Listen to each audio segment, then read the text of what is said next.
Get ready, boys. Is that our speaker? I always speak. Yeah. Oh, that's right, because it's just us. Oh, yeah. Hi, Sam. Hi. How are you? I'm good. How are you? We're on the thing there. right now. Hey, Robert, how are you doing? Good. How are you? Yeah, I'm good. Robert good, thanks. and we Luds are here. don't get to join the show until later. We got a full house. There's a full crew here. And the Stars added another player back into their stables. We'll talk about that and all that implies. If only Robert didn't ruin the flow by not wearing.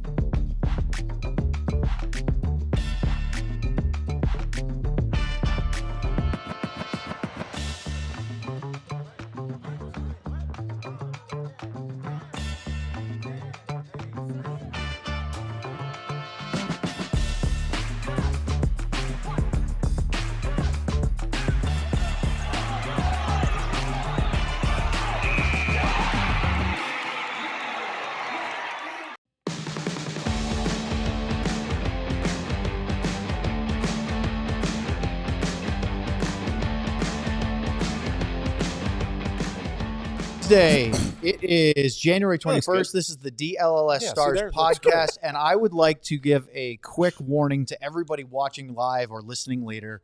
This one is due to go off the rails quickly. If it hasn't already in the pre-show, it's going to be a fun one. Before I introduce everybody, What is so different? check out the hoodies that we Today are than any other day? just flying off the shelves. The Finnish Mafia hoodie, fabulous, obviously a best-selling shirt for us. Now is a hoodie. It's super soft.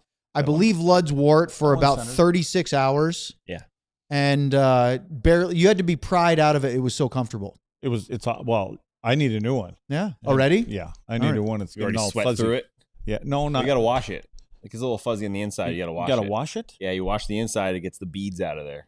That's any shirt, lads. Come You're on. talking about the pills, Get a not sweat- beads. yeah, There's yeah. no beads in a Yeah, hoodie, Get a sweat- generally. First time wearing a sweatshirt. Also, or what? before I Yeah. introduce the panel today, we have a DLLS watch party takeover in studio, January 31st. Look at Owen in that picture. Where am I? Oh, yeah. We're just having a day over there. Well, that's something that Lud said for sure that made us laugh.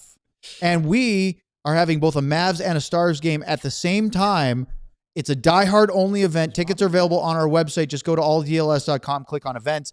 You have to be a diehard to get them. And I've been told there's only like 6 tickets left for this event. So if you want to be a part of this with food provided by our friends at Wild Fork, you better not dwell any longer. Get it now or you will have The word should have been FOMO. Procrastinate. Should have used that word. He's supposed to be a All right, wordsmith, we too. welcome in. Procrastinate. Not only do we have the very verbose Craig Ludwig, we have the still speed types with 2 fingers, Sam Nessler. Oh, very impressive, by the way. Thank you.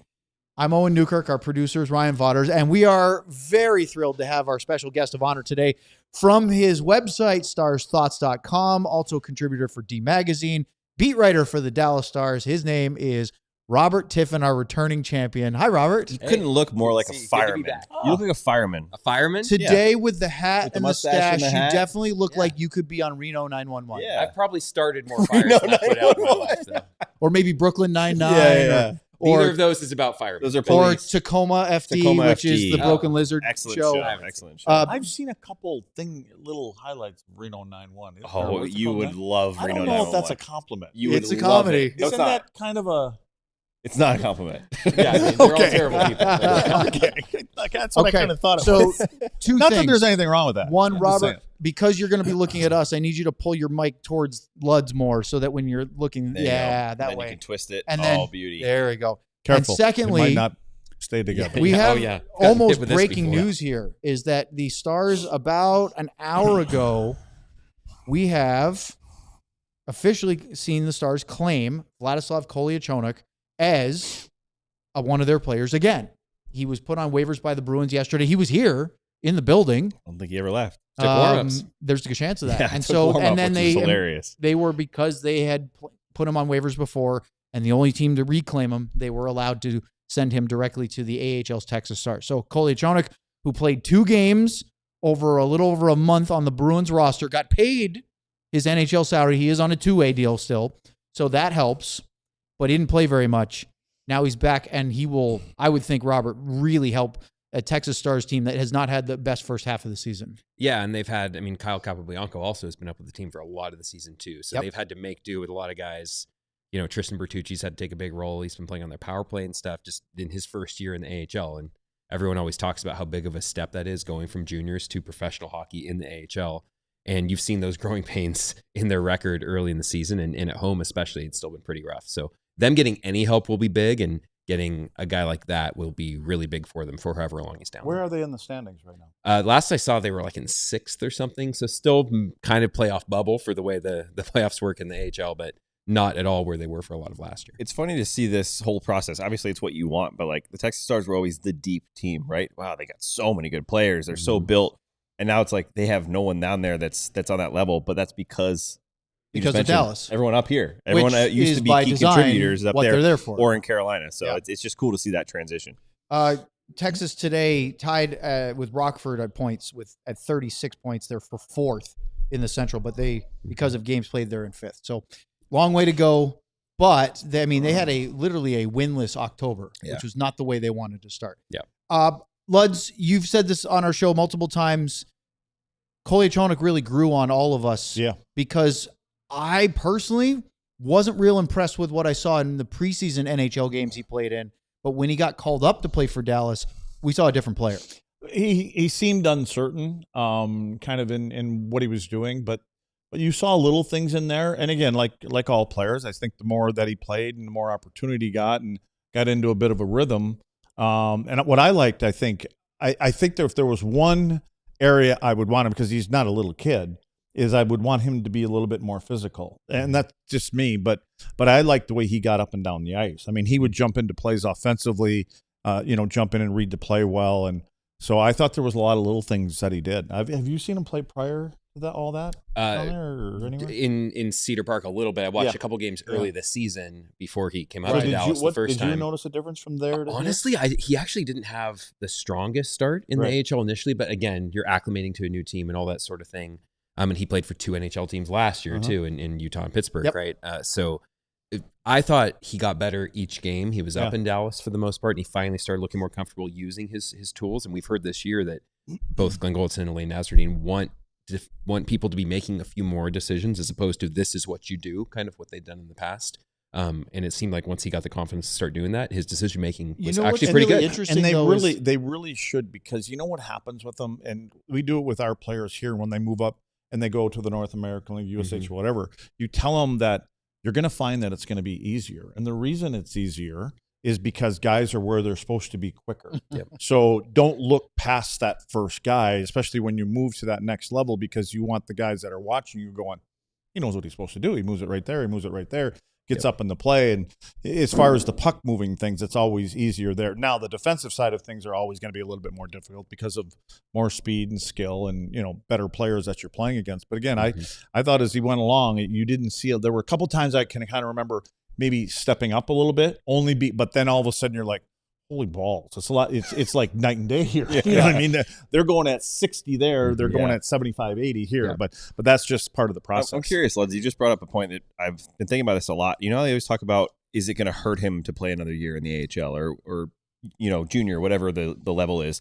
Is that the reason that it could hurt someone? Like if it's someone like Stankoven who's played in the NHL and they're on that bubble and they're like, you know what, it's not going to help him any further. Is that nothing more to gain. Is that because they're going to have those reads where they can do a little extra that they wouldn't get away with in the next level? Yep. And then I think also, though, there is a side that a player like that spends whatever it is, 6 months or a whole nother year and a half, they have to be of the right mindset too, because they feel that they can be at that point. Yep. So I think the communication is always important between their up top and there, and just saying, here's where we're at. You be honest with them, and you should be here, and you continue to do what you're doing. You're going to be here. Again, it's a lot of it is about luck and breaks, and sometimes, physically.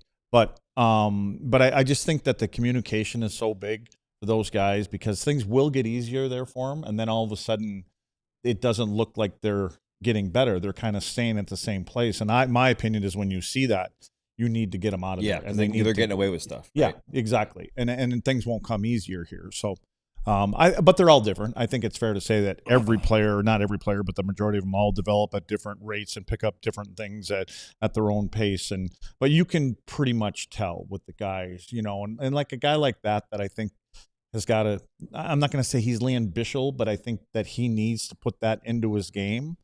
And sometimes, somebody was talking to me about the other night, and one of our buddies that keeps on texting us all the time on the show, he was asking about Jamie Oleksiak. Yep. And I just said, he gets up, but doesn't it seem like to you, I don't know, because you probably watched him way more, but it seemed like he wanted to be more of an offensive guy than play with his size. That was always the issue that the Stars organization had with Jamie Oleksiak was he's 6'7", 250, and he played like he wanted to be more like Miro. He hasn't changed though either. Or Zubov. No, he is a offensive defenseman in a Darian Hatcher body. Yeah. They wanted more Hatcher in his game, or Bischel now, and it just wasn't in his nature. The funny thing is that I actually saw Oleksiak lose his cool in the AHL and destroy Alexander Petrovic, Texas versus San Antonio, and everybody went, that's what you're capable of, but it's not something he replicated. Yeah. Do you remember a guy that played in New York by the name of Willie Huber? I know the name. I remember watching him. I mean, he's a gentle giant, huge. And, for, I don't know, somebody look up his stats. 6'6", whatever he was. At the time, that was big, but he's probably like 250, 260, but just didn't want to get physical. You know what I mean? Like, there's a song there. You want to get physical or don't? That's the knock on one of Boston's defensemen that people have talked about being on the trade market. I think it's Peak. Similar knock on him too. He's big, but he doesn't always use the size that well. And that's one of the reasons Boston might be looking to see, if that's the case, then you better be good offensively. Exactly. You better have something else to add to it, because then the opponents know that he's this way, but he ain't going to do anything to you. And he's not going to hurt you offensively. So I was talking on Monday. Stars had practice at the AAC because they played Sunday. It was a rare day where the arena had availability for practice. We've gotten the impression that Gully likes that, practicing at the game rink when available, which is not very often. AAC is a very busy building with the Mavs, concerts, etc. And Boston was in town, and they practiced because they played Chicago the previous game. And so I got to see Ryan Johnston, who we had in studio last year, who's the Bruins, last year was new radio play-by-play guy. And he said that in the 2 games that Kolyachonok had played for the Bruins, you couldn't have come up with a better word, our wordsmith. He said he looked uncertain. He made mental mistakes, showing a relatively young guy that's uncomfortable with his surroundings and his new team. You know what that is?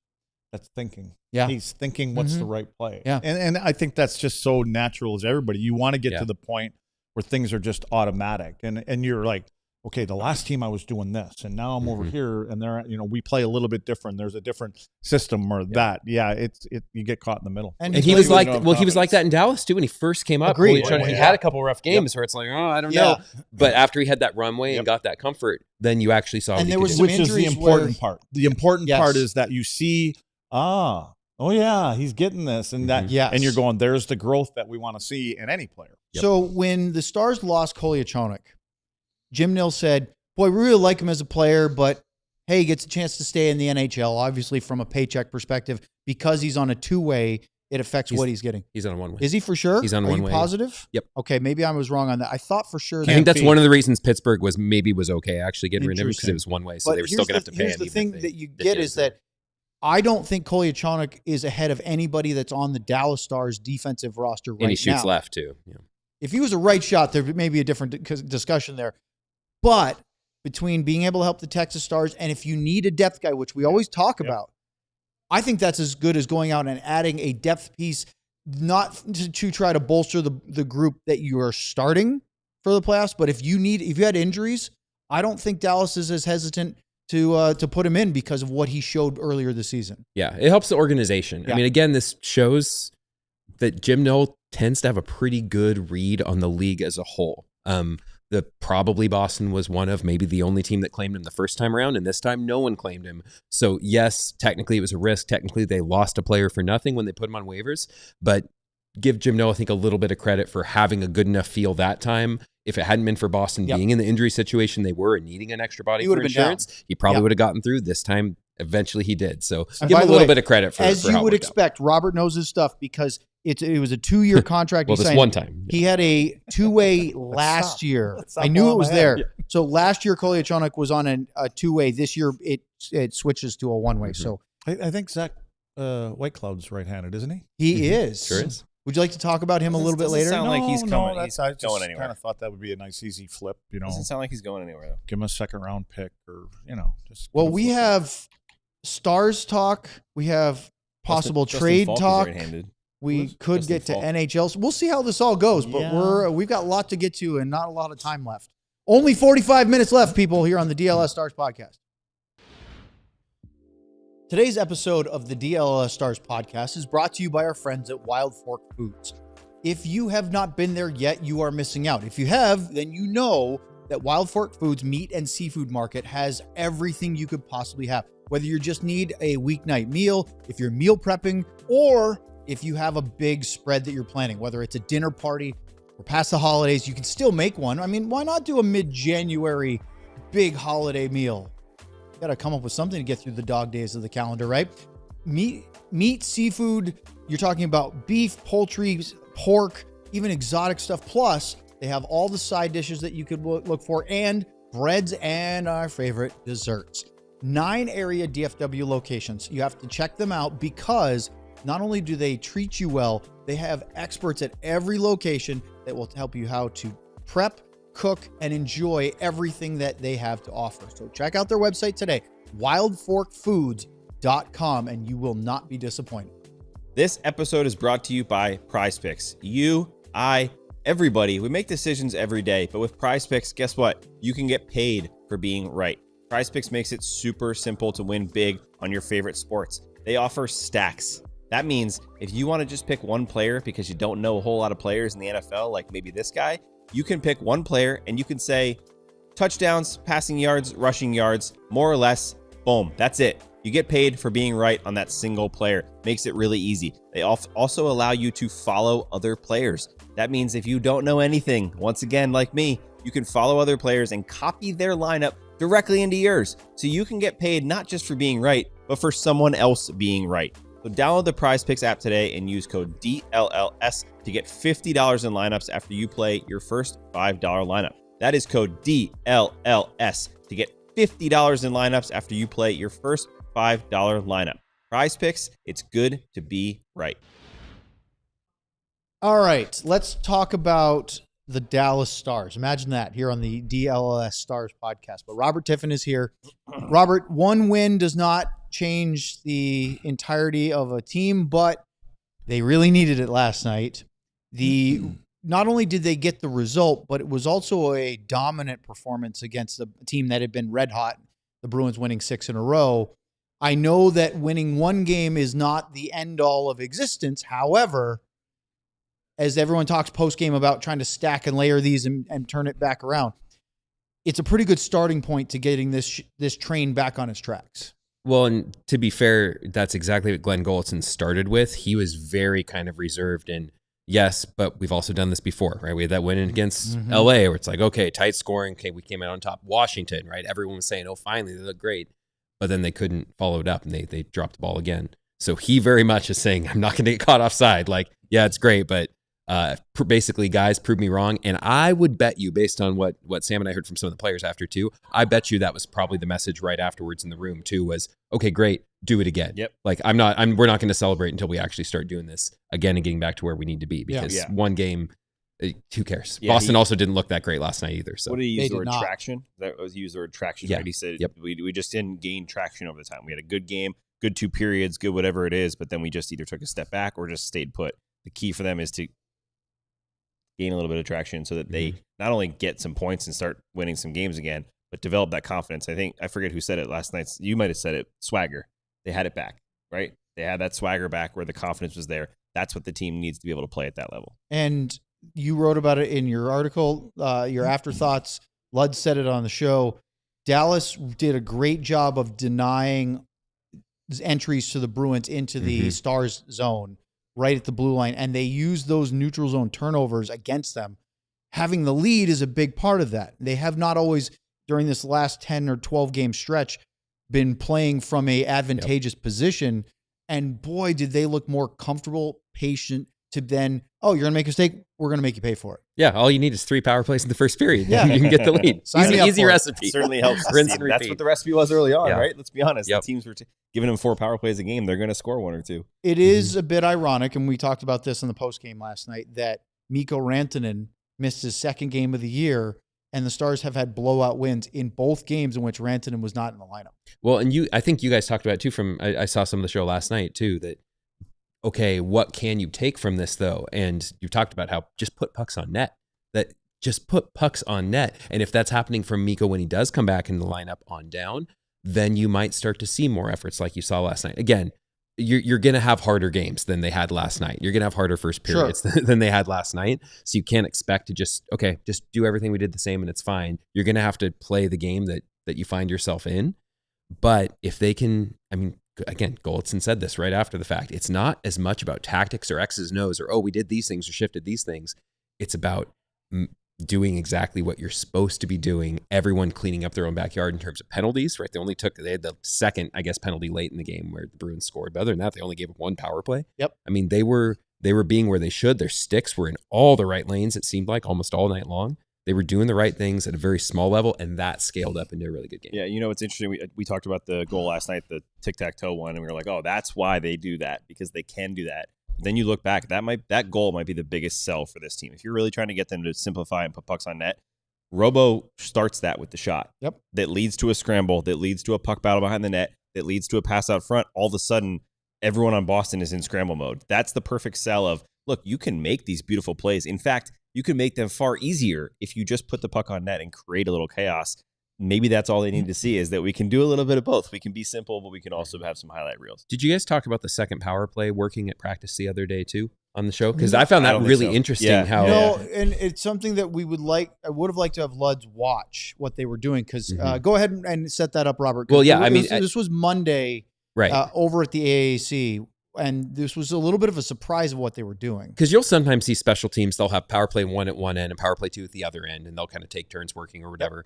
Yep. In this case, they had power play 2 working with Harley and Lindell, and then Bork, Ritzkovi, and Ben, I think. And then they had Wyatt, Johnson, Rope Hintz on the PK. So all working, but it was power play 2. Neil Graham was working with them a lot. It was very clearly power play 2 is working. And sure enough, they had 1 good power play. They didn't score. Then they did score at the end of the first period on that 3rd power play chance. Well, and all 4 of the usual forwards that the Stars roll out on their penalty kill were down at the other end doing basically like a placeholder drill to keep them busy. You don't think part of that is trying to give your power play confidence?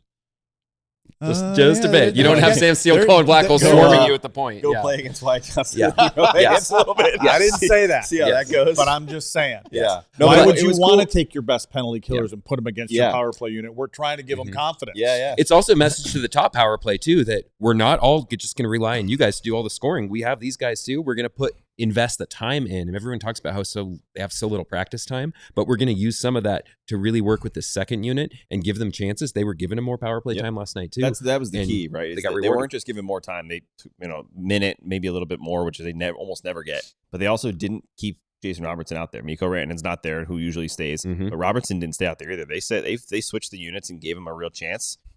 That may be a message.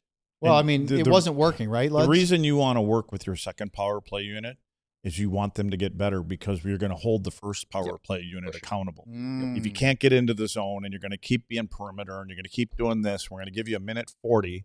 The hell with you. We're going to put the second group out there, and the second group generally are going, okay, guys, here's what we need to do. If we want to get out there, we want to get a little more time. And then when your first unit doesn't perform well, your second unit comes out there. All they do is they throw pucks to the net, they recover, they create 2-3 ugly chances. Well, the next time you come back when you have a power play, you start with the second unit, because then here's your first unit. Now they're all pissed off sitting on the bench going, wait a minute now, this is why I'm getting paid $12 million a year. Well, now all of a sudden, I guess we got to start doing what they did. See, the whole game for me, no one talked about entries and that they're a little better. It all starts at the other end of the rink, because, again, I try to tell defensemen all the time, your gap doesn't get controlled on the way back. Your gap gets set by the way you move up offensively, because then your gap is already set. Well, when you're playing in the offensive zone and it's like a shooting gallery, you're standing on the blue line. And then what that does is it ultimately brings in everybody that's playing defense on the other team. They come down lower in front of their net, right? And so now they spend 30 seconds chasing you around. But when it turns over, defensemen don't have to scurry off the line because their forwards are down there at the below the top of the circle. Well, then naturally your gap is going to be better coming back. Plus, they don't have the same amount of gas in their tank going the other way. Like everything that they started to do last night fixes a lot of things that we've seen in the last 10 games that we've been complaining about for such a long time. And the power play, I know I screw up every once in a while. So, but is that bad? Is that wrong? Like that one power play goal that Thomas Harley, the pass, where we set him up on that thing. Look at where their penalty killers were. They were sucked down to the front of the net because everything was going on in the front of the net, because all of a sudden they're like, wait a second, you guys said that they just move it around, they go through the seams and all this kind of stuff. Now all of a sudden pucks start coming to the net. Well, then now the forward comes down there, and then the other forward's got to come down there because everything's happening within 3 feet of your goalie. Well, then all of a sudden it gets kicked out, and then Thomas Harley saying, well, should I give it to that guy, or should I shoot it?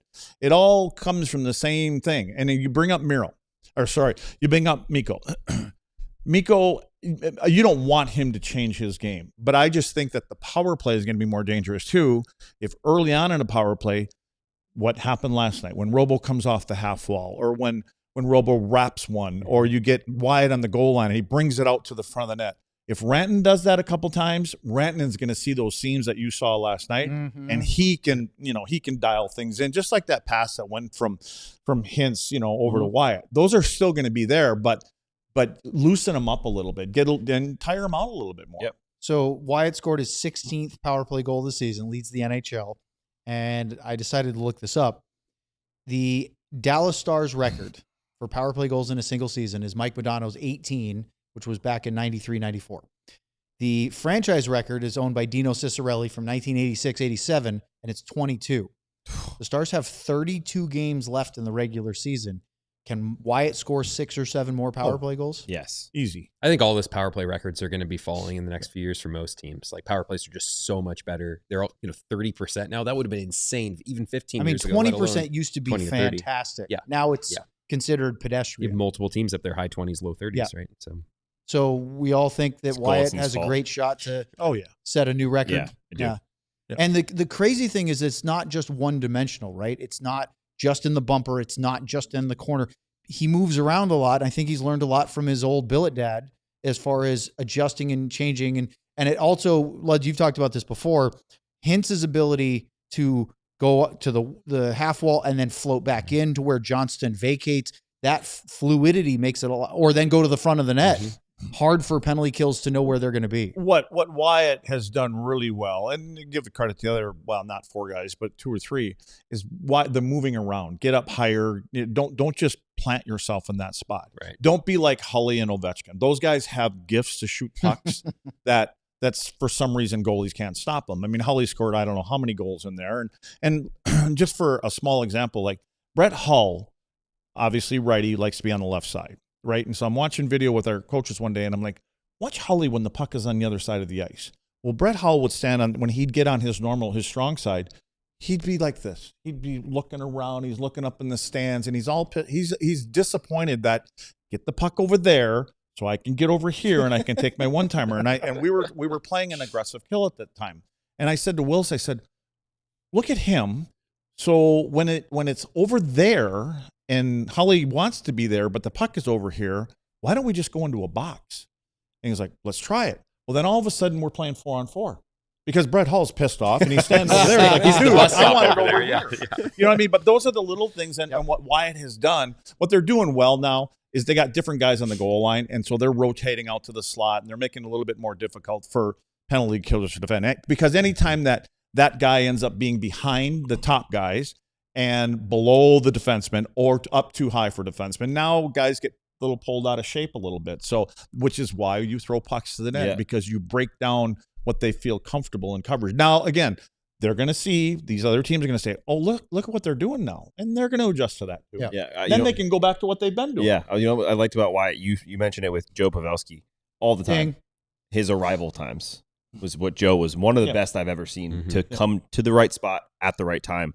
Wyatt, over the past 3 years, that's what I've seen improve maybe the most from him. Is he's always had hockey IQ, But now it always seems like, oh, there's a shot. There's Wyatt with a stick on it. Or there's a rebound. Why is Wyatt always the one there? And that's what Joe did. And he was just always there. And really the biggest reason probably for Wyatt is because of who it's coming from.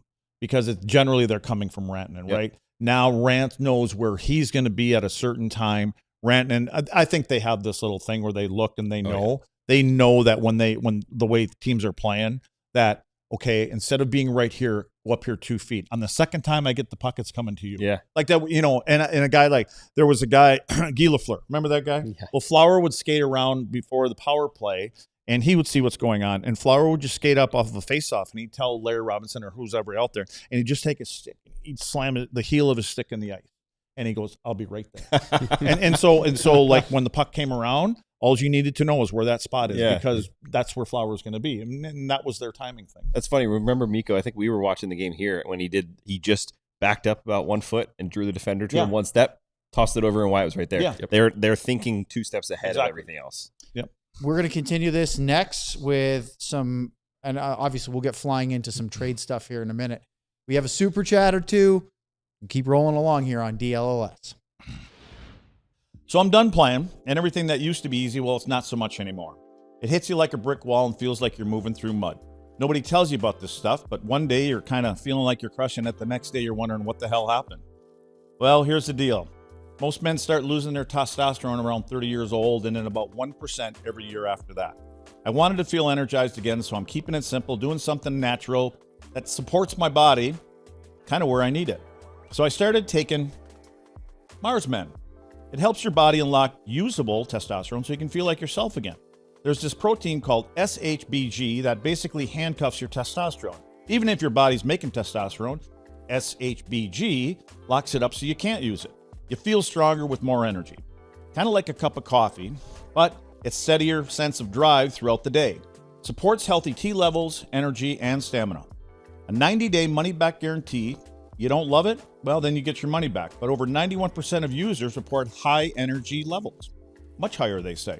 For a limited time, our listeners get 50% off for life, plus free shipping and 3 free gifts. Just go to mensgotomars.com. That's mensgotomars.com for 50% off and 3 free gifts. Please support our show and let them know that DLLS sent you. What kind of dreams did you have when you were a kid?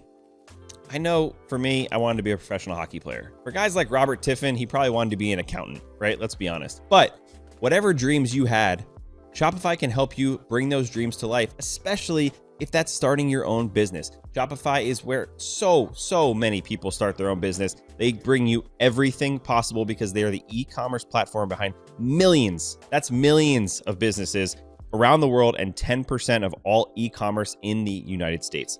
Shopify even powers the DLS merch store. So you can get this shirt, this hat on our store. That's because Shopify makes it easy. If you're ready to sell, you are ready for Shopify. Turn your big business idea into with Shopify on your side. Sign up for your $1 per month trial and start selling today at shopify.com/allcity. That's shopify.com/allcity. All right. We had a super chat that came in literally as we signed off last night on the post-game show. So we're happy to do a make good, but just know that when we're trying to say goodnight and I'm doing my 4-minute thank you that Luds loves, you might miss one. So go ahead, Brian, and put that up on the screen. Stars 26 cup year with a Heiskanen and 99 cup year. I thought Steele was going to score on Otter before an opponent. Now, why is that? Was he short and It was when he did first period, pass right? out front, and he kind of backhanded it almost 5-hole. He was trying to clear it from the front of the crease, and I think got his back. Jake made a good save. But if we know anything, he's not putting it in the net, so we don't have to worry about it. Yep. See, it didn't go in. Okay. Don't worry about it. It didn't go in. Brian had me doing one of my 12 videos, so I wasn't able to pay attention to all of it last night. Let's go to the super chat that we have today from Brandon Q with a Hatcher and year after the cup. What about the rumors of Robo going to Pittsburgh? So I don't know if you guys have been on social media. It's such a lovely place to be.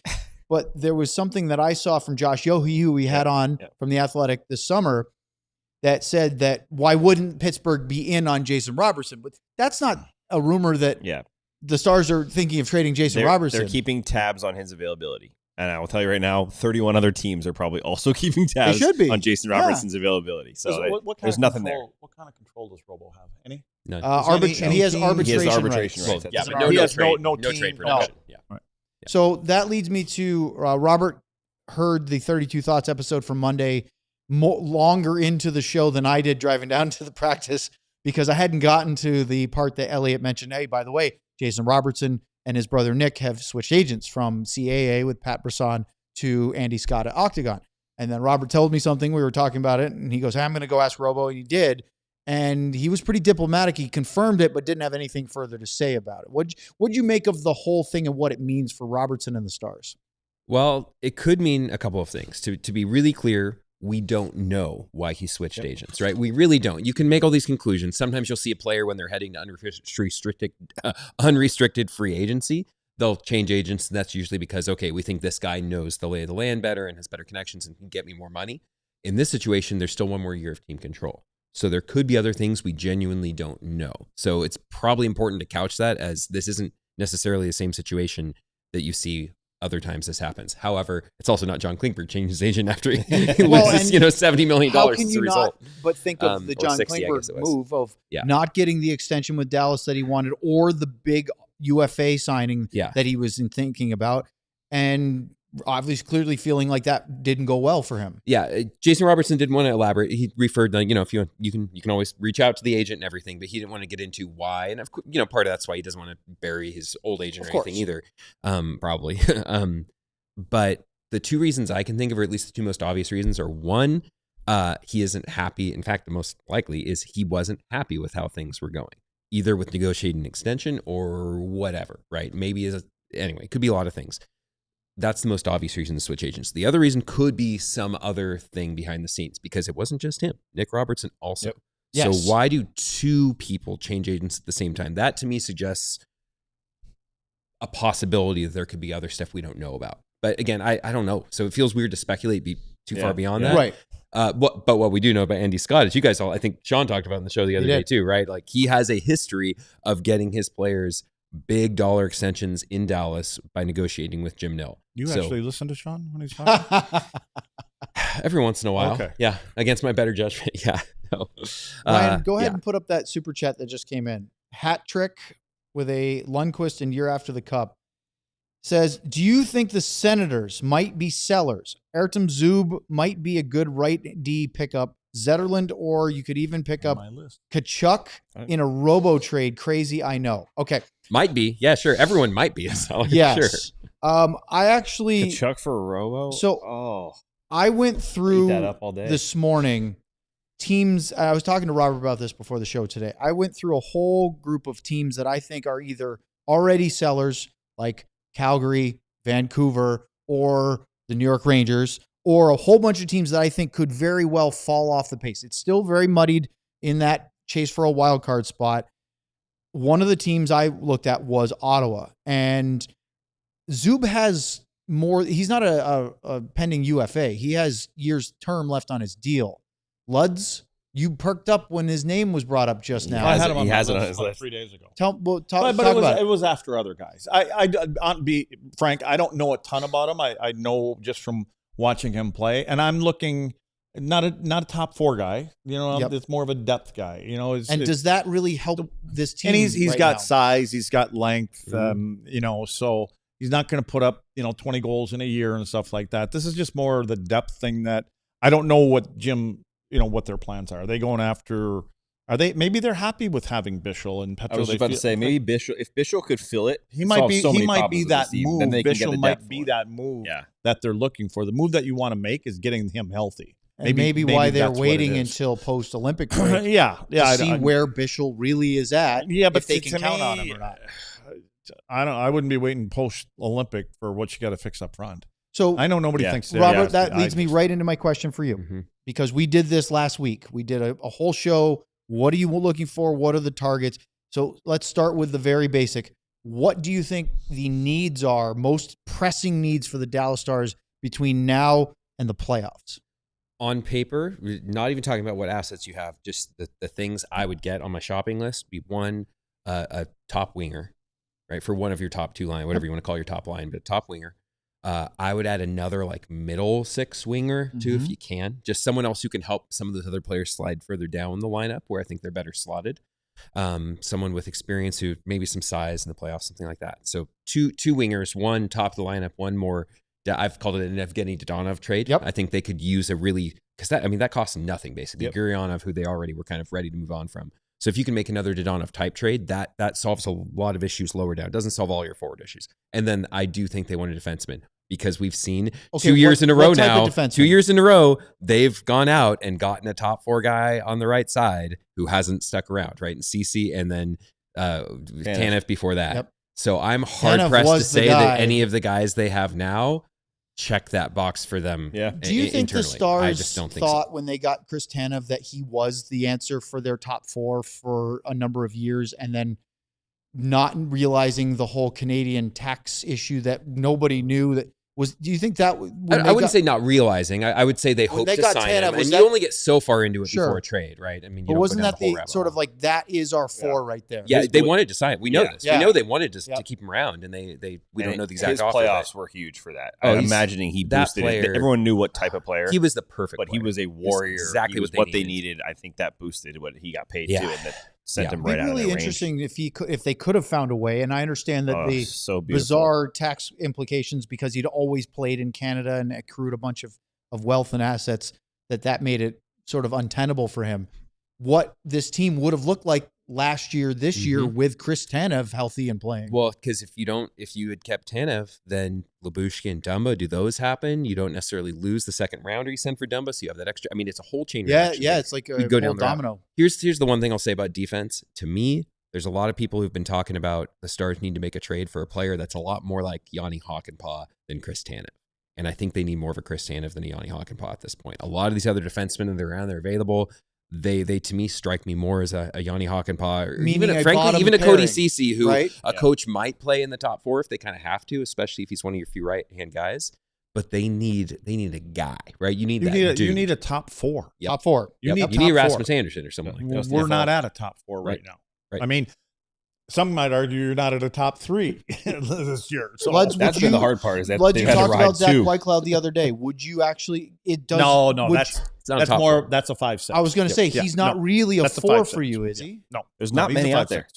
True 4s. No, but Justin Falk, just for I keep saying it because it's. How old is he? Is he 33, 34? 33? I was thinking 32. I have it right in front of me. He's 33. He has 1 year left after this year at $6.5 million. And you know who the best of friends are? Justin Falk? No. Robert and Justin Falk?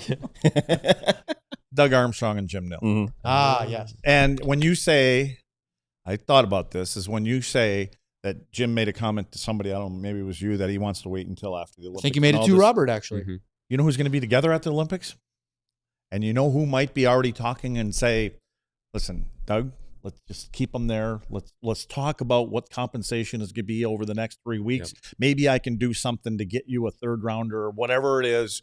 And I mean, they may already have something done, not necessarily with Army, but that would be a guy that I think a few teams might be interested in where he's at, and especially where St. Louis is going. Yeah. I mean, the Monty effect is not taking shape there for him as much as he would like, and so and that isn't it something about Army? It's just perfect timing. He's just going to go, nah, I'm out of here. I'm going to go sit up there. You can handle this. You can handle this. It's going to wash my hands. So, Robert, I'm curious. I want to ask you straight up then. Let's say the Stars got Blake Coleman and Justin Falk.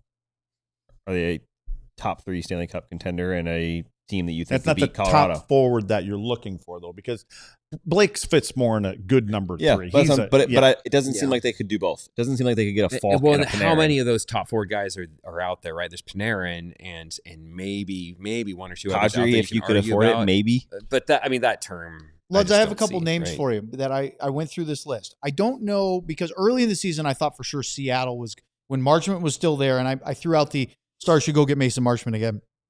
We all thought Seattle wasn't going to be much of a player. Then they've surged and they're close, but they're not in a playoff spot as of this morning. And so I looked at their roster. There's been a whole bunch of talk over the last week about them possibly moving on from pending UFA Jamie Alexiak. I don't know if you think, we talked about him earlier. I don't know if you think, I think he can play top 4 because he played the right side with Miro when he was still in Dallas. and he was fine. But I have 3 forward names. I want you to tell me if you think any of these interest you. Forget about how much they would cost or whether or not you think you could get them with your assets. Do they interest you? There's 3 pending UFAs: Jaden Schwartz, Jordan Eberle, and Eeli Tolvanen. Well, Schwartz is a centerman. So I mean, can play wing. That's even talking about Kadri. Yep. Like now what are you doing? Are you moving Fox out? Are you going to try to take, because Kadri's a centerman. You can say he can play on the wing. Everybody says that about Matt Duchene. Sorry, you can't. Yeah, certain players can. Maybe Kadri could a little bit. I don't know, but he's a centerman. That's what he is. I don't know if a centerman is up, but again, there's that this term with Kadri too. There's just no. Yeah, I just don't see He's that 35. happening too. Like, I we like don't the guy as a player. I really do. He's got 3 more years after this year. I mean, That's if a they lot. were going to take something like and say Matt Duchene went the other way, and then all of a sudden you got a place for him to play. Well, Matt Duchene has a full no move. I He's know not that, going anywhere. but he might want to play in the top 2 or something like that. I'm not saying. Listen, whatever. Yeah. Leave Matt out of that. That's not fair. So I don't think. Who was the other one? Eberle or Tolvanen? Any of those guys? Well, help your Tolvanen. offense? I liked Tolvanen like when he first got going. Nashville. Yeah, What was he in Nashville. Nashville was good. Because I remember when he got traded, I told there was a fan from Seattle, and I said, "You're going to like this guy." Yep. I don't know what's happened. Seattle I don't has watch that them effect nightly. on guys. So, yeah, Seattle kind of. Yeah, so maybe it's just Seattle. No, really, Could be. they've had that effect. They really actually have. It's And that you've seen it. grunge stuff out there. Yeah, That's what and it they're is. just not. It's just not also- very. Jam effect. Maybe it's the winter If weather where it's all rainy and gray. And If It's you not fun can't to do play. like a 12-ounce bong all by yourself, you ain't gonna hang out in Seattle. What's that, Ryan? Why'd your ears just perk up?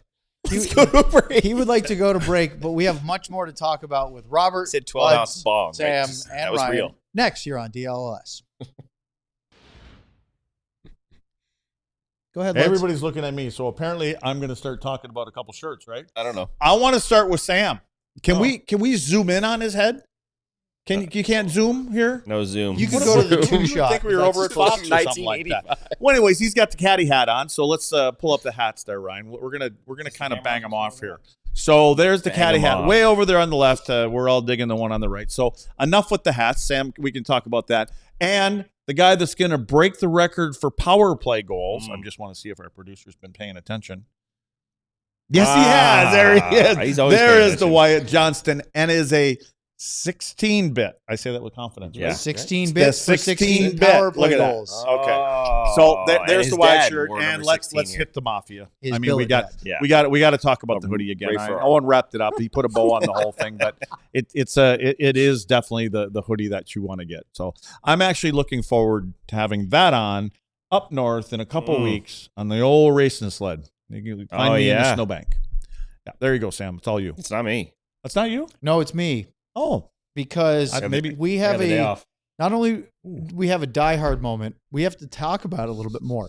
So, in case you missed the start of the show, we are doing a watch party on January 31st. So it's a week from Saturday, 10 days from now, in our studio here in downtown Dallas.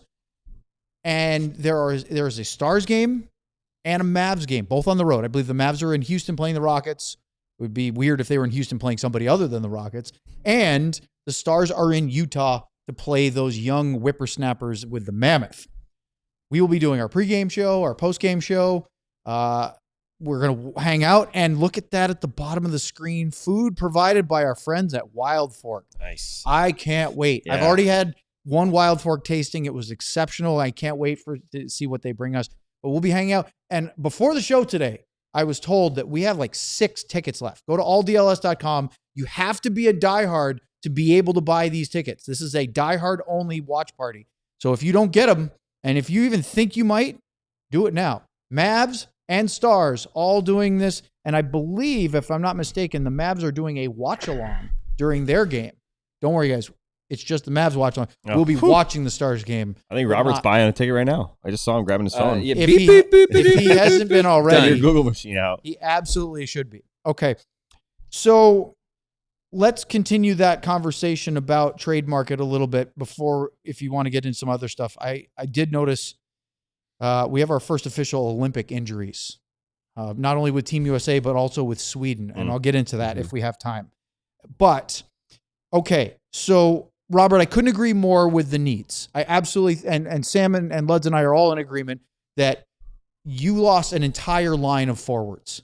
Mason Marchment, obviously Evgeny Dodonov, and of course, Mikael Granlund. Then you lost Tyler Seguin. That's 4 players that played top 4 last year. A lot of goals. It's a lot of goals. Who would you like to see them go after? I mean, to me, Blake Coleman is a perfect ad, but I think he's not the only ad. I think that's one of 2 up front. If you can afford it, if you can make it work. Anybody that you have your eye on that tickles your fancy? Well, if you're the Stars, I think it makes more sense to try a Granlund CC type trade and do 2 assets in one trade, just because they don't have that much left to trade. I think you can probably get a little bit better value, if that's the right word, in a trade like that, whether it's with Calgary or someone else, to get 2 pieces in one trade. But again, you come back to Artemi Panarin. Let's use him as an example. The hot scoring, top line winger, absolutely one of the elite scoring wingers, last 10 years. There's a lot of talk about he wants an extension. He doesn't want to get traded twice, right? And the price for a player like that, we've seen with Jim Nill, right? The Mikko Rantanen trade only worked because they got an extension also. He wasn't going to risk getting him as a UFA. Well, Stankoven wasn't going to be sent away plus a first for a guy that might leave in 3 months. I mean, it's with Chris Tanev, right? They lost. They traded, not a first, but a couple seconds, and they weren't able to keep him. So they don't want to do that. Want to have someone that can stay here. So would Panarin actually want to extend here? I don't know. I really don't. We don't know. I think it makes a lot more sense to look at teams in Florida or even Minnesota, where you have Kaprizov and a couple other guys, Tarasenko and Yurov or down there. 10 million if you're going to give Robo 12? That's the thing. Immediately you look at all these top guys. This is the domino effect. You have to look at, do you have the assets? Okay. Do they want to extend here? And then how do you afford to keep them here? So you come back to, they got to find ways to maybe pay less because they don't have many assets, and to get guys that are on 0 or 1 year deals that won't have that high dollar extension. Are you okay they with just don't have the what room. Jim did last year, or with Tanev, is to spend assets for rentals, and if you don't resign them, hey, we're going for it. Like Granlund, like CC. Personally, I don't mind that. I know that you like to say, hey, let's go invest in a younger player. Let's give up a little bit more, but we know we'll have control for a while. But I like the fact they're going for it. Normally you do that when you have your first from this year, and you're willing to flip that for right now, even if you don't keep it. They don't have their first from this year. They only have 1 in. I think they have next year's. Yep. And then I don't think they have 28. They either. do not. So to me, it really has to be the right trade, and even an asset like that, I think they want an extension with a player like that. So we can talk about names. That's why I come back to, if you can get a play, even if it's Blake Coleman, he doesn't necessarily fix your top line. But you've got players there, right? What if you move Jason Robertson up to that top line, and then you have Coleman playing with Hintz on a line that can score but has other stuff going? There could be something. I don't know, right? I know Sean doesn't love to talk about lines either, but that's why I just think it's harder for me to see them getting a Panarin or a Panarin type player for all these reasons about room and extension and assets. It makes more sense to me to fill in the middle, and then let's circle back really quickly to the Kolyachonok talk, because it goes to waivers. Liam Bischel's getting closer. He will be playing sooner than later, and it sounds like he's tracking to get into games, plural. There's 7 left. I bet he plays more than 1 as long as things go well in his rehab, because, as we learned from Gully the other day, this is a broken bone. They have a pretty normal track record. It's not muscular or ligament issues where that soft tissue stuff can be a little bit more finicky. Typically, I'm not trying to say definitively, but it's tracking that way. Well, if you want Liam Bischel to play, you have 23 players on your active roster. Somebody has to be moved out of active status. And then if you add Coleman and or another forward, you already have 14 forwards. Who do you think gets pushed out to make room for these other guys? How many circles do you want me to put? Sorry. You got options. Yeah. You got options. Do they carry AD and send a forward down to get Bischel in the lineup? I don't think you should.